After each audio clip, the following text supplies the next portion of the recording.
Stop. Don't go anywhere too fast. It's time to listen to a Head Over the Footy podcast. All right. Round 5 it was, boys. Round 5 is done, and we're in action now. Big show coming up today. We've got a number of things to talk about. But before we get into all of that, welcome, Charlie Gill. How you going? Good, thank you, Max. How are you? Very good, thanks, mate. Connor, how you going, Swans supporter? Very well, mate. It's had the week off and I'm ready to go, and there's a little bit of tension today between Charlie Gill and I, so it's something to look out for. This is the first I've heard of it. Yeah, he gave you a warning before the show, just saying, hey, things might get tense. So, Yeah. Right, so Charlie. it's the second time I've heard of it. But yeah, I'm not sure exactly what it refers to, so well, we'll find looking out. forward to seeing. Yeah. Well, top stories from the round, boys. There are a number of things that happened, so we'll go through them. I watched that Adelaide game. They beat Carlton, your boys, Charlie. That would have been devastating for you. Did you go to the game? I didn't. I had my own football match earlier that morning, so I was recovering from that, and yeah, it was quite devastating. I didn't ask about the football match you played, mate. That's all good. That's okay. I'm just looking out for the fans. No, but so we'll talk about that. There are a number of things as well that we'll discuss. Melbourne lost to Brisbane, which you want to talk about, Connor. But and then we'll get into some tipping. I had a decent week, but we'll get into more of that later. But let's crack in. And some of these games were surprising on the weekend, I thought. Brisbane beat Melbourne to start off the round at the MCG. That was a surprise result for some. Melbourne have been flying, but maybe they were a bit overrated, you could say, and Brisbane showed them up. And then on Saturday afternoon, Adelaide hadn't won a game all season, and they beat Carlton at Marvel, which Carlton are a good team. They're flying at the moment, so that was a very surprising result and a big result for Adelaide. And just before we discuss all these games, what else was a good game was West Coast Richmond. West Coast picked up their first win of the season, so that was good as well. Giants won by a point over St Kilda on Saturday in the afternoon. Essendon beat the Bulldogs. We saw Tom Liberatore. He had a little feint on the ground. That was an interesting moment. There was plenty happening. Port Adelaide won in a thriller against Fremantle on Saturday. Apparently, all these games on Saturday, they got decided altogether by a total of, I think, less than 10 points. 6 points. It was 1 point, 2 point, and 3 points. 1.2 point Yeah, and 3 I'm not sure if there was a fourth game or not, but yeah, there were 3 thrillers. Yeah, and yeah, actually, the other game on Saturday was Gold Coast and Hawthorn, and Gold Coast smashed Hawks. So that one was the exception. But three of the 4 games on Saturday were very tight. But where do we begin, boys? What was the biggest result from the weekend? It's probably Brisbane and Adelaide getting these big wins, which they needed. Connor, what did you think? Thursday night, you were talking about Melbourne on the podcast previously. Brisbane got the 22-point win, and perhaps you weren't as surprised as some others may have been about this. Yeah, that's right. I came on this podcast 2 weeks ago and I was talking about how I'm not too convinced about Melbourne this season, and I was copping a lot of flack for it from people online, but we see why on Thursday night. I mean, the margin was only 22 points in the end, but they kicked a few late goals and their performance was pretty abysmal, to be honest. So, yeah, it's an interesting development, and we'll see what comes of it for Brisbane as well, whether they can start to build up a bit of momentum and make a charge towards the 8 as well. Cam Rayner had an absolutely stunning game, and people were talking about that as being his best game ever as well. So, yeah. And the other interesting story out of that game was the crying incident. Did you see this, Max? Yeah, I did see it. I haven't looked into it too much, but I know that there was a bit of history behind it. Harrison Petty, the Melbourne defender, he was crying last year on the field for some... Because of a personal sledge, matter? Because of a sledge that Dan Zorko said to him, which resulted in Petty crying, and a massive sort of storm erupted between the Brisbane Lions players and coaches and their Melbourne equivalents. And then it ended in, I think, Dan Zorko apologising, and then there was a whole thing about how Melbourne was sort of giving it to Brisbane just as hard as Brisbane were, and then Petty started crying. And then that's what can't remember the name of the young Brisbane player's name, but that's what he was referencing. Yeah, and the issue is Zorko, he apologised and he made an error. It was a personal comment which he made. It was highly personal, I'm led to believe. And I'm not, You're saying it with a smirk on your face. but no, there's rumors about what he said, and Yeah. and each rumor is shocking as the last. So all I know is So it it was was something to do with his mum. But do you know what? Can you talk about some of these rumors? Can we get into it? Because I haven't heard about it. Well, it's very personal. I think you've don't just think we need to get revealed into that. it. Well, I mean, I don't know if Charlie Gill actually knows. So Well, like, if we I don't, can't. What are I your- know. we're not going I- to talk about rumours. We're not going to talk about rumors about what players say to each other on the field. That's just going to And lead we us don't know if into they're true or not. We don't know but if they're obviously, true. Zorko apologised and he made the wrong thing. So this player getting into him, and I agree with what the uproar has been, and it's that why is this player from Brisbane doing what he did? Trying to say, "Oh, you're a cry, you're a sook." Well, I some think petty. I would. You know what? I'd probably cry on the field as well if someone said something really personal to me, and I'm sure a lot of others would. If it was Agreed. quite personal, we shouldn't be going like, "Oh, okay, next game when you play him, let them know about how they cried when someone said something personal to them." So Yeah. I liked people's reaction to what this Brisbane player did, and we should know his name. But I agree with people sort of downplaying what this guy said. But it's hard for us to talk about it because we don't know what was said the last time Petty We don't copped the know, comments. and it sounds like what Zorko originally said went over the line, which is why Petty cried, and that by referencing that, this Brisbane player was just sort of bringing something back up that both sides wanted to get over. However, sledging is part of the game, so, I mean, Yeah. it's like, on the one hand, we love it when Luke Parker does his, like, that little gesture he did to the Essendon players to sort of suggest that they were scared of the Swans players. On the one hand, we love that, but then when this Brisbane player does that, everyone thinks it's awful. Yeah. Sorry, I just got completely distracted. I'm then just saying by your that- phone. Your phone wasn't on silent, Charlie. Well, my phone wasn't on silent, but you know what was on silent last week? Here This we go. microphone. Yeah. I don't know when I was going to bring that up, but there seems to have been some sabotage in the head of the Footy studios because last week I was just sort of eloquently kind of talking about football and its players and its many sort of different issues at the moment, and I sort of think that I was probably the MVP of that podcast, I think. You reckon, dude? Here we go. No, I mean, that's Look, just you did that's have what a good call. It's what I've heard. It's what I've heard from others. Who have you heard? No one heard the podcast. My mum did. My mum did. Yeah, no one could hear you. Yeah, I thought you most were on of it was silent. unreleased. And she had to turn up the volume when I was speaking, but she said I was quite witty and so forth. So Hey, well, look, just looking at the levels at the moment, we're probably a little bit too loud. So let's just push the mics a little bit Okay. far Well, away. listen, Gilly's got the mic right up to his okay, we've face. overcorrected. Hey, Okay, But you so can't blame me for that. one person at a time, because I listened back to last week's podcast, and when we talk over each other, it's a bit hard to listen to. Anyway, Hatzo, let's go on with what you were saying. But Charlie, I was going to ask you, you mentioned sabotage. Who do you think is behind this? That's a great question, Connor. And I don't want to name names or point fingers or indict anyone that I think may be innocent, because it's innocent until proven guilty. There have been some helpers in the studio. No. Hey. No. Hey, these areas, you know what? No. But I think ultimately blame lies with the man who this project is his. The fish rots at the head, as they say, and the same way that Mick Malthouse was sacked when Carlton were underperforming, and any other AFL coach, ultimately you've got to correct at the source, and that means that Max Hatzoglou should probably face consequences for that. I take full responsibility because Well, there you go. That's all I wanted to do. we didn't do the sound check, and we apologise to all our listeners.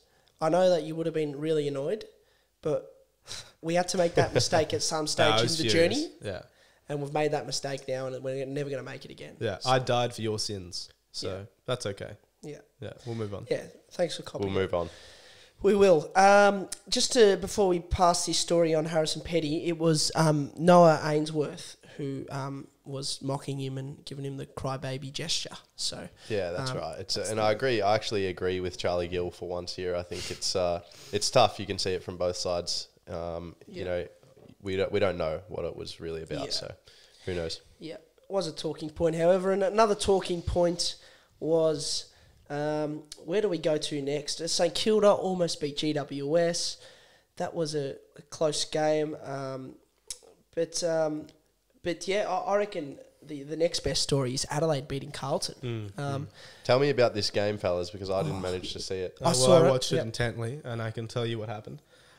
Adelaide played very well. They sort of mimicked Fremantle's style against us last week, where they controlled the ball a lot, didn't let us get a lot of possessions at the start of the game, sort of kick mark kind of thing.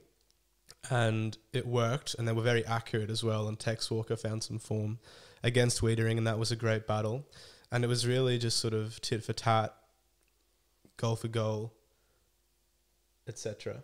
And we started to run away with it in the fourth quarter, and I thought that it was going to be a really satisfying victory because we kicked so many points, and, you know, we always win these close ones, and I thought it's going to happen again. But credit to Adelaide, they found something, and Sam Berry snapped a great goal to win. And Carlton's run of close game victories, which was at like something like 8 or 9 in a row, came to an end. And I guess you've got to cop that as a Carlton supporter. We had a great run. Yeah. And Adelaide, a huge win for them because they were 0-4, I believe, before this game. And for them to... Yeah, they big were. win for Matthew Nicks, who's been under a lot of pressure. Yep. So that leaves Hawthorn and North Melbourne now as the winless teams in the competition, and it was a fantastic game for Adelaide. And like based off form, you never tip Adelaide in this game, and you tip Carlton because Carlton have been playing well, but Adelaide they flexed their muscles and got the job done. So let's have a look at this West Coast game, because we were talking about this on an unreleased version of this podcast last week with the audio issues. Yeah. But we brought up how we thought that West Coast could win. Now, Max, you actually tipped them. Charlie and I didn't. But I think it's a great win for them. And now it begs the question, are they still wooden spoon? Will they be wooden spoon at the end of this season? What do we think? It's a good question. And if they can keep up this, considering they've got that home ground advantage, I think they could easily finish 17th or 16th instead of 18th. And who knows, it might be North Melbourne finishing last again, which would be a tragedy for them. Yeah. Or even Hawthorn. I think Hawthorn. Yeah. I really like North Melbourne. They've got a few young guns. Yeah. So has West Coast. Harley Reid he's looking so good. Well, just because my mic was turned off last week, I'd like to reiterate what I said last week so that the fans can hear. I sort of went on a... They heard you. I went on a rant that some might have described as unhinged about how Harley Reid will absolutely end up considered the better player than Nick Dacos. Nick Dacos was brought into the conversation for some reason. I don't mean to sort of, spend too much time talking about him. He's a great player. But I said that Harley Reid has an aura. That was the word I used, that I was heavily criticised for using by the man on my right, Connor Kennedy. But I think he proved that he's got that aura with that win. He had 27 touches and a goal. Did he? And he's just an extraordinary player. And Fended he's got off aura. Dusty. He fended off He's Dusty. got aura, like Ben Cousins before him. Now, am I allowed to retaliate here? Because you can. I didn't criticise you for using the word aura. What I criticised you for was staking your entire life on the fact that Harley Reid would be a better player than Nick Dacos purely based on his aura, which is what you said on last week's podcast. It's true. I did gamble my life. Literally staking your life, though, were you? He said, I bet my life on the fact that Harley Reid will be a better player than Nick Dacos. And that's what I had a problem with.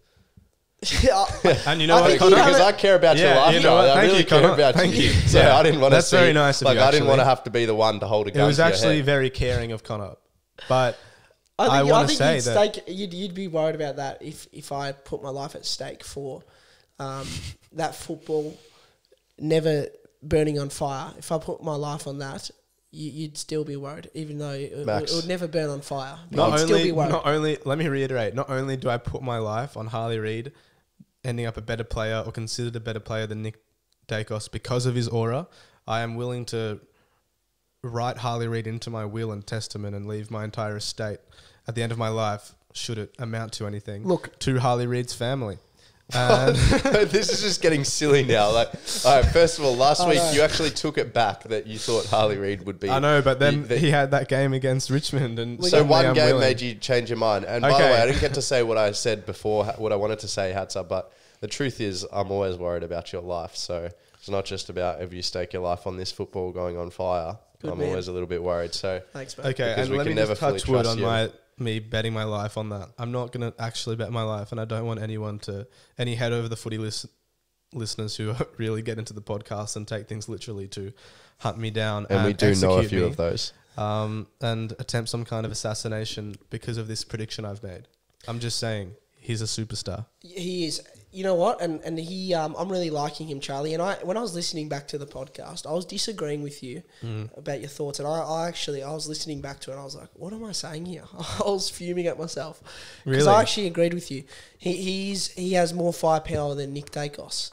Amazing. I'm so glad to hear that. I But think it doesn't mean that he's the better player. But what you were saying was true. Well, we've So just go back and listen to the podcast. Yeah. We're not going to rehash everything. I mean, I've completely contrived this debate because they've got nothing to do with each other. It's just because Nick Dacos is so lauded. It's a good question. reason. It's a good topic. And he's just a great comparison for Harley Yeah. Reid because I'm saying that Harley Reid is a different. He's great. Nick Dacos is going to be great, but Harley Reid is going to be greater because he taps into something that Nick Dacos doesn't, which is an animalistic furor, vigor, just something special. Ben Cousins like. I think you're going to have some angry Collingwood supporters coming at you very, very Yeah. soon, Charlie, and especially Joffa. Worry about him. Well, guys, let's Let's move on from Joffa. let's move on. We don't need to discuss We don't need to Joffa. go into details there. But tipping, boys. It was a good week of tipping. I tipped 5. I was happy. But I'm going to say I'm lucky because it was a tough week for tipsters. I was lucky because I actually thought the Freo Port game would be a draw. I actually didn't even bother tipping. I didn't bother tipping. Hold on. Let's investigate this for a moment. You actually were predicting a draw. And I put The my odds of a draw. money... 67 they were. I put money on it where my mouth is. You put money How on much a draw. did you put on? $1 or something. No, $2.50. I mean, Come on, mate. at a certain level, I respect it. However, draws are so unlikely. The fact that you were genuinely predicting a draw, I'm not sure if that speaks to your insanity or I don't know. They're not rare though, Gill. They're not rare. They are 2010 rare. grand final, and I'll give you another stat. Are our listeners listening to this? There's been 5 draws They're in the not last rare. in the last 4 seasons. There's been 8 draws. And how many 2 in games have there 2020, been? 2 in 2020, 3 in 2021, 1 in 2022, 2 in 2023. How many games have there been? Well, I don't know. My maths isn't good enough. 23 times 5. About 160. But there's at least Okay, one in so- a season.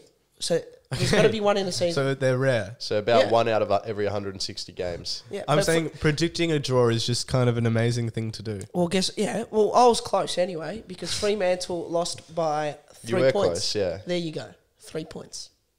I was 3 points. You were close. I respected the prediction, and I'll back you here. Yeah, thanks. But let's just check how everyone's gone in the comp as we need to. We got sponsor obligations here. Mortsmeat's tipster of the week this week was only one person tipped 7, and it was Jay Bayless. Josh B. I mean, Joshy Bayless. Well done, Wow. Joshy. So well done to Joshy. I can give him 20 for that. Well, we'll give him 10 because that's what we're budgeted. But you know what? This is going to be a test of whether he listens to the show because none of us tell him. We're all mates with him.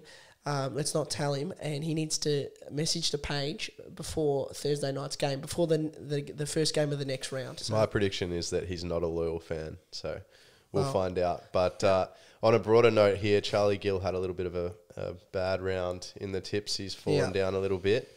I had a bad round as well. I only got 4, which I think was around average this round, but still sitting pretty at third. So I did stake my presence on this podcast on the fact that I would never drop out of the top 5. Now I'm not even in the top 20. So quite frankly, I'm not sure what I'm doing here, and I feel lucky that I've been invited back. But You only tipped 3 this round as well. Connor, you had 4, I had 5. oh goodness, I haven't even looked. But yeah, I was a tipped tough St round. Kilda, who lost by a point. I tipped You didn't tip the Giants. That's a big call. and they lost by a point. And I just thought the Giants, run was going to come to an end. Last week I tipped Fremantle. Obviously they should have won. I think I've been getting a little bit unlucky, but I think I've got to stop tipping so many upsets and be a little bit more conservative. Yeah. And- Certainly. Well, that's the thing about tipping. But that's what I said to myself. I was like, I'm having a stinker here. And I was thinking, I'm going to change my tip to Richmond because I can't just keep tipping wrong. And I was just like, do you tip with all the percentages? Like, that's what some people do. I think I've got to stop But I stuck with West Coast. playing into percentages and trying to find points of difference and just tip who I think My rule is without looking at the leaderboard. Yeah, well, my rule is what I say on the podcast on Wednesday can't be changed because Yeah. I'm loyal to the listeners. So I don't want to give a tip. Fair enough. and then You're a very change. good man, but I'm not going to reveal my winning strategy at the moment. We'll talk about it at the end of the season because I'm doing very well at the moment. So I don't You're want in to third. spill anything. Yeah. But Charlie Gill, a little piece of advice for you: just be a little bit careful about staking your life and your presence on things in future because there's 2 things already that are a little bit up in the air. So We will. What can I say? Yeah. Well, we'll give a I'm a shout out to maverick. preferably nothing. we'll give a shout out to whoever's first on the ladder, and that is Garage Made Chien Mayum. He's a great man, one of the loyal listeners of the show. He's on 36. He's the sole leader. So shout out to him. Tip 6 this round, Very and good tips he's from doing him. well, Chien. So done. great work to him. And that wraps up tipping for the round.